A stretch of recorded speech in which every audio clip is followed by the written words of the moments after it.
सबको सत सत नमन। मैं आत्म परिचय 383 भाग लेकर आपके सम्मुख उपस्थित हुआ हूँ। इस परिच्छेद में देवी भागवत महापुराण के तीसरे अध्याय की श्लोक संख्या 11 से 23 तक आप सुनेंगे।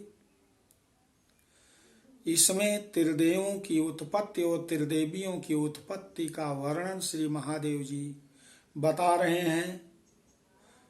आइए सर्वप्रथम माता भगवती के लिए शंख ध्वनि करके प्रणाम करते हैं।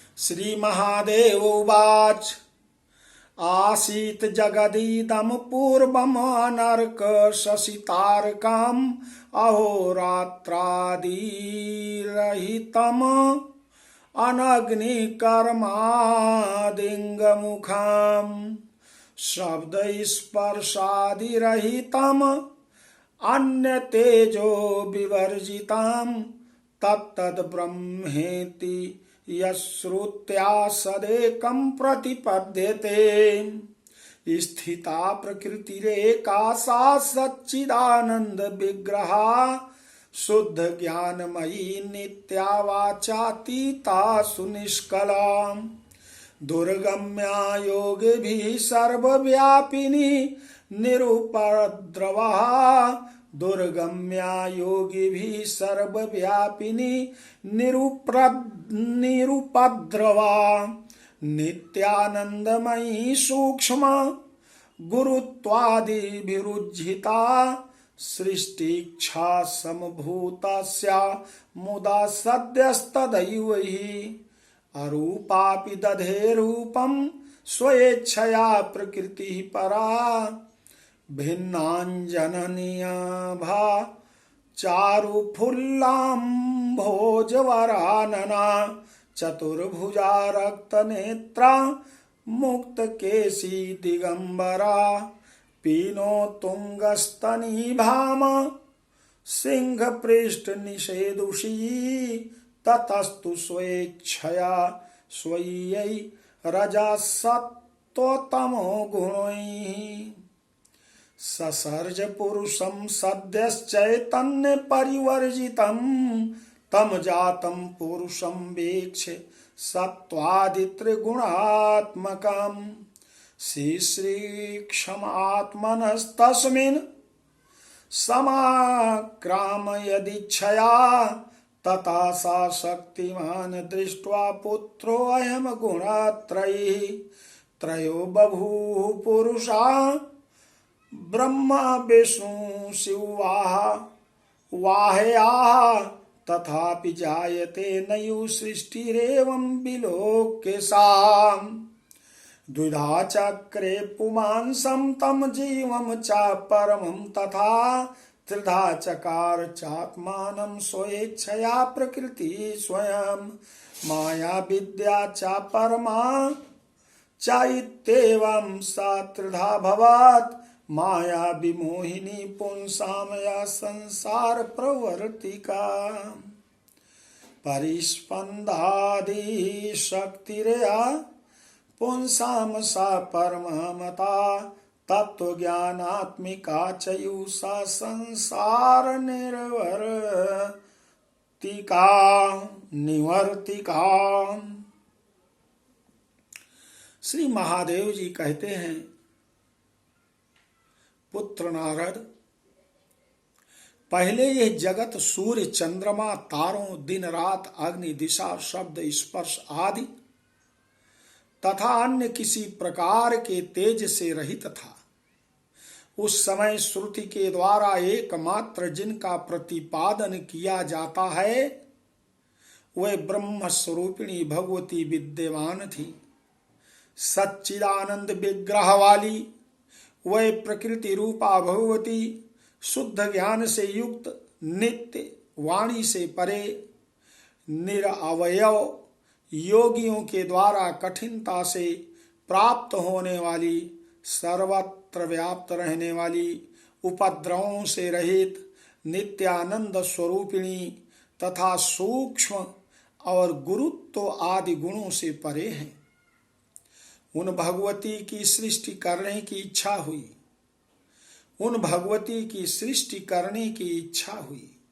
उसी समय रूप रहित होते हुए भी प्रकृति स्वरूपिणी उन पराम्बा अपनी इच्छा से शीघ्र ही प्रसन्नता पूर्वक रूप धारण कर लिया।